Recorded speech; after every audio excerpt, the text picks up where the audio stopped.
ఎవరైనా హుండీలో బంగారు వేస్తారు, వెండి వేస్తారు, డబ్బులు వేస్తారు, బ్లాక్ మనీ ఏదైనా ఉంటే వేస్తారు. కొన్నిసార్లు ఆస్తి పత్రాలు కూడా స్వామివారు సమర్పించినట్టు అందులో వేసేస్తుంటారు.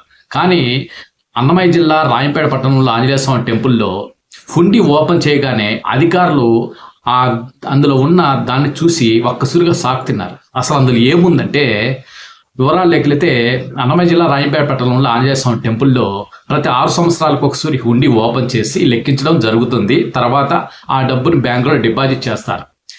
ఆ తంతులో భాగంగా నిన్న రాయంపేట పట్టణం ఆంజనేయ స్వామి టెంపుల్లో హుండీ ఓపెన్ చేయగానే ఒక్కసారిగా షాక్ తిన్నారు. అందులో దాన్ని చూసి ఒక పర్సు ఉంది, పర్సులో ఒక లెటర్ ఉంది, అందులో ఒక స్టోన్ కనపడదు, తలతల మెరుస్తూ కనపడడంతో ఏంటి ఆ స్టోన్ అని ఆ ఉత్తరాన్ని వీళ్ళు చదవడం ప్రారంభిస్తే అందులో ఒక అజ్ఞాత వ్యక్తి ఈ స్టోన్ ఇది డైమండ్, ఇది నాకు ఒక చోట దొరికింది, కానీ ఇది తీసుకున్నప్పటి నుంచి నా మనసు సరిగా లేదు, అందుచేత ఆంజనేయ స్వామికి అప్పగిస్తున్నాను, ఇది డైమండ్ అని నిర్ధారించుకున్న తర్వాత ఇది ఆంజనేయ స్వామి హుండీలో వేయడం జరిగింది, ఇది ఆంజనేయ స్వామి నగల్లో అలంకరించి స్వామివారికి ధరింపజేయవలసిందిగా కోరుకుంటున్నానని అజ్ఞాత వ్యక్తి తెలియజేయడంతో అది నిజంగా డైమండా కాదా అని ఈ ఎండోమెంట్ అధికారులు టెస్ట్ చేసి డైమండ్గా నిర్ధారించారు.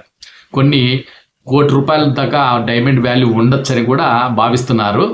సో ఎనీవే చాలామంది రకరకాల ఐటమ్స్ వేస్తుంటారు. డైమండ్ పడడం అంటే ఒక మూడి డైమండ్ హుండీలో వేయడం ఇదే మొదటి సూరి నాకు తెలిసినంత వరకు. మీరేమంటారు కామెంట్లో తెలియజేయండి.